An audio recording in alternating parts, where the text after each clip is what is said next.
James is having salmon sandwich.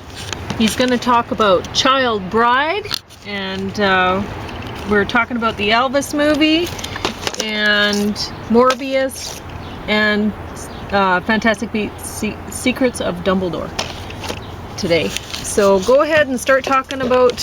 Now let's talk about the others. First two. And well, the other ones were not as good. That's why I put them on the bottom. I always put the ones that we thought were the best on the top. So we thought the Elvis one was the best. I really was impressed with the Morbius one. The special effects were great, and it's a good take on Dracula sort of thing. And the Secrets of Dumbledore, I was amused by it. I thought they did a good job. I thought I put it on the bottom. All of these movies are worth watching as far as I'm concerned, but I put it on the bottom because I thought the way they had the the two guys battling and all that, like Jude Law and the other handsome man. Is there another handsome man? Yes. Yes, this man's very handsome too. They had them battling, and it was just, I don't know, pretty formulaic for my tastes. And anyway, but the Elvis movie was great. Now, one thing that both James and I thought was a little annoying at first, when they first had the kind of rap music playing. Did they have it on at first?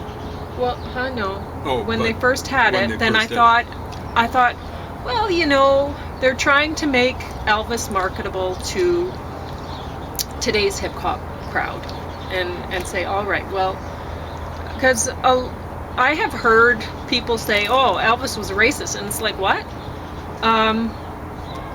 That I do not see. But some people might say sexist, and honestly, I don't think that's true either. I mean, he was just from a different culture, and in other words, a different time and a different culture. Yeah. And he probably was fairly enlightened, for who knows, for the South. Yeah, it's possible. And I never thought of it that way. Yeah, but racist, no, I don't see that. And this movie, I think, would make people rethink the whole racism thing. Now, they put too much emphasis on the black influence to Elvis's music, and really none to the white. And that's what made Elvis so marketable, is that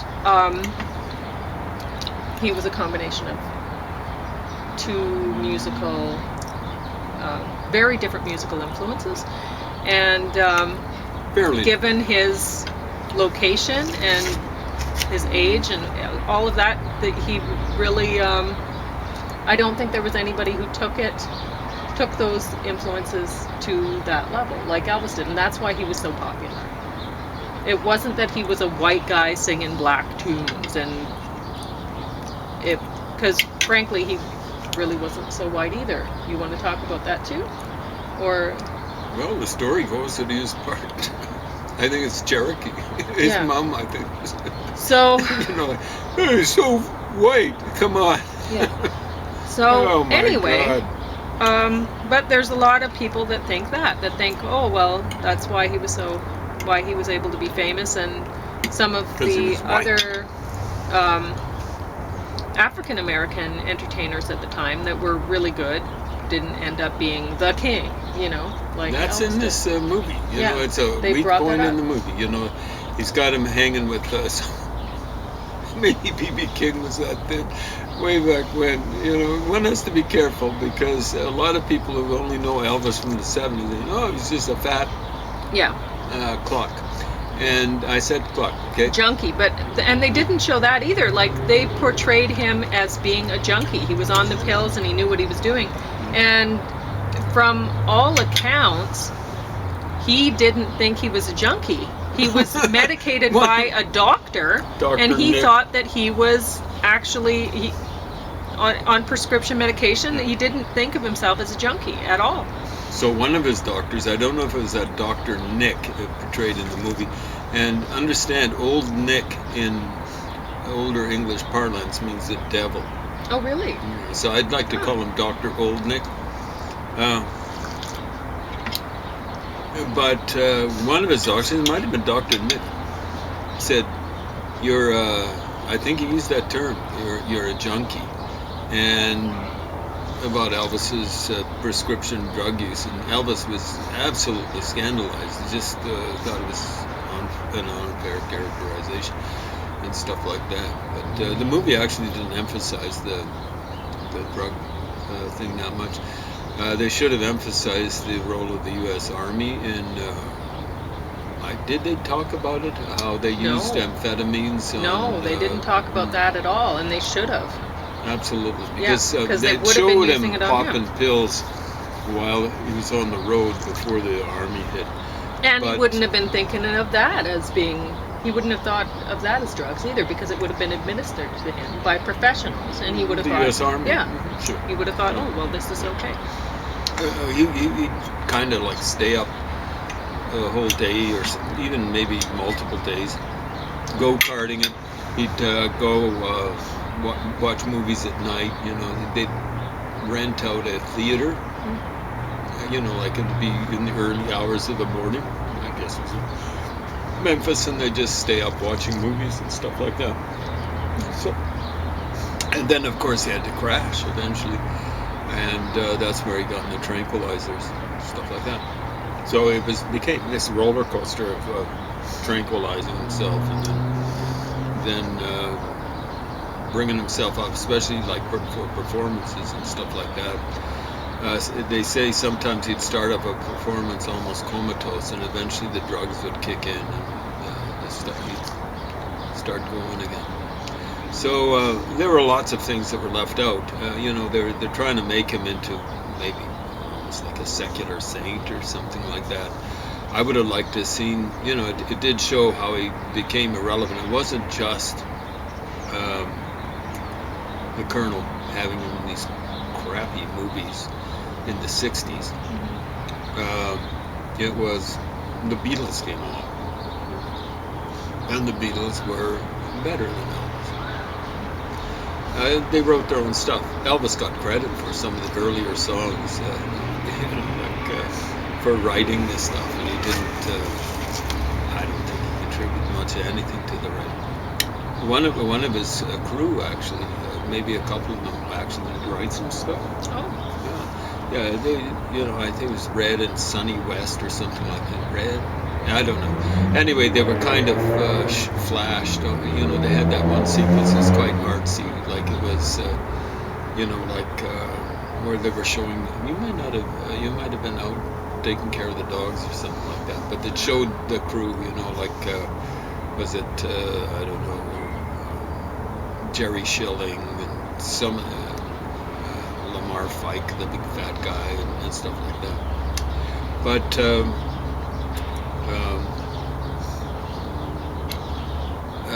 I think it was one or both of the West brothers. They might have contributed, let's say, to Viva Las Vegas or something like that. That's one that even you've heard of, right? Viva Las Vegas. Yeah, you know, as I age, I enjoy the tunes better than I did when I was younger. Well, that's actually a lot better, that song, than the early ones. Yeah. You know, like... but anyway, you wanted to talk more about the African-American bands, or... I don't know. I want to talk about it, because when was this put out? Like this year? This year, probably, or whatever. It's a blockbuster. Yeah. So, you know, ever since early COVID, it's just taken over race mania, which is just like hypersensitivity, not oversensitive, hypersensitivity to anything having to do with colors. So especially Indigenous Americans, African Americans, just hypersensitivity to any issue with it. So it's overplayed in this movie. And you were pointing out that Chuck Berry is awesome. He was awesome.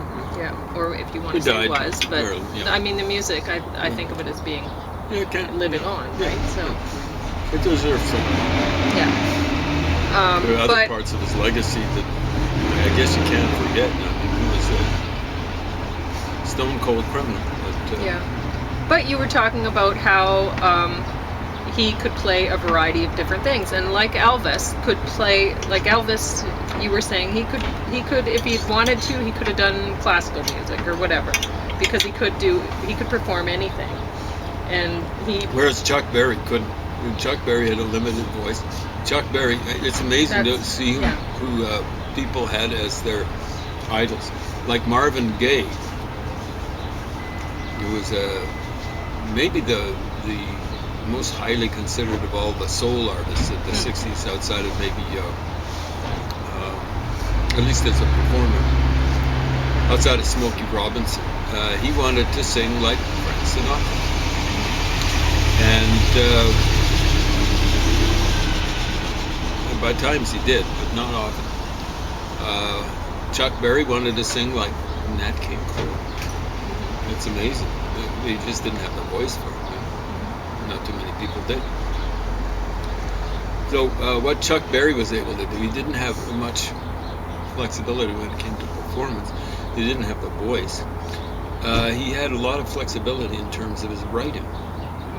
So he did just straight blues in the wee wee hours.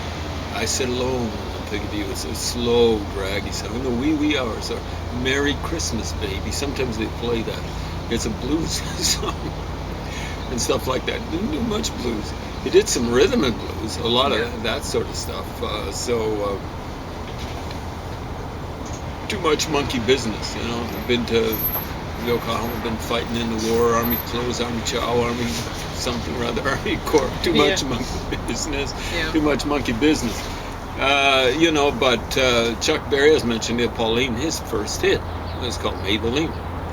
And Chuck Berry, this is, you know, it's not other people saying it, although other people pointed it out. He kind of boasts about it. He says, you know, I stole that off of a song called Ida Red. I presume it was Ida Red. Why can't she be true?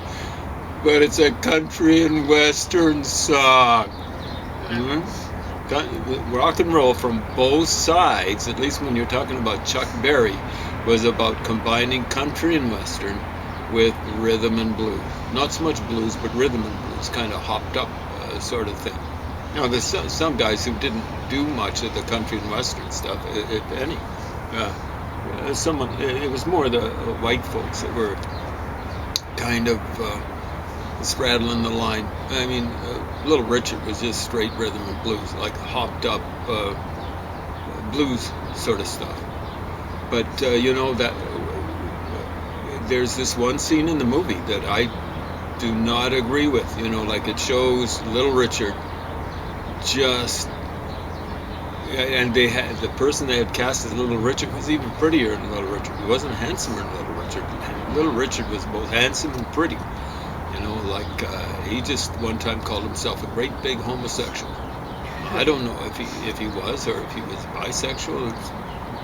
I suppose it's really not our business, although he did say that. You know, he'd go through periods of he was a gospel preacher for a while. He cut his hair and all that sort of stuff, and he'd go what he saw as straight, and then, you know, he'd go back into the rock and roll and stuff like that. He had a girlfriend who was I think a stripper or something like that, and she was naturally, it looked like, well endowed. And so I don't know, I think he swung both ways and did it quite flamboyantly, and more power to him, as far as I can say, as far as I can see.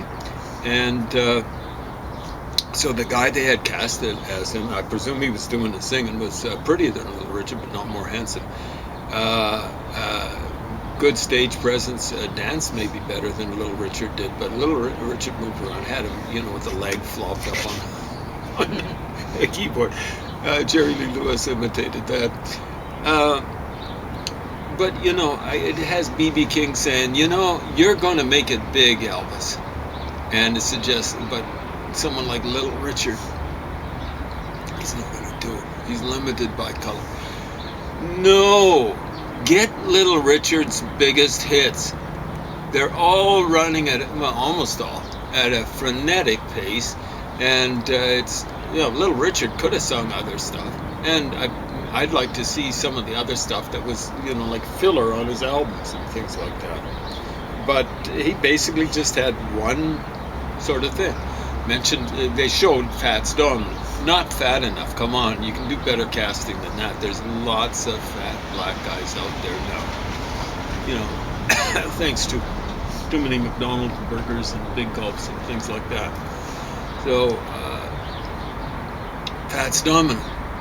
I'd like to hear some of the other stuff, but you listen to his hits, and it's I found my thrill, ba ba ba ba ba ba ba ba. Ain't that a shame, ba ba ba ba. Kind of like a mellowed out shuffle, So he kind of had his shtick. Little Richard had his shtick. Chuck Berry, like when it came to getting the hits, had his shtick, but he had lots of other stuff. Like you get Chuck Berry's Golden Decade, and one of the things I'm proudest of is I ordered that from Chess Records before the it was like 71, and then where were you in 62? 72, everything became like Happy Days, it was all like nostalgia and stuff like that for the 50s. I got into Chuck Berry before that stuff happened. So I had to order it, especially, it wasn't on the racks or anything like that. But you listen to that, and there's all sorts of stuff. Like Memphis, ain't that, long distance information. It's kind of a light little thing. Get me Memphis, Tennessee. It's about a guy phoning, and you first think it's like phoning, he's trying to get through to his significant other. But it's, Marie is only 6 years old. Information, please. Try to put me through there in Memphis, Tennessee. It's just this light little thing. He's trying to get through to his daughter. We were torn apart because her mama did not agree.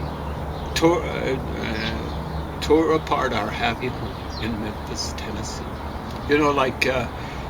That's not, like Johnny Be Good, about kind of like a gunslinging rock and roller or something like that. He had a light touch. He could do pop music. I was mentioning, hey there, Anthony boy, why in such a rush? I think Anthony is maybe an Italian kind of guy, right? He's trying to appeal to the Italian audience. Or too poop to pop, too old and slow. His hip gets the wiggle when he tries to do the stroll. It's just straight pop. Come on, it's funny thing. He was like in his 30s doing it.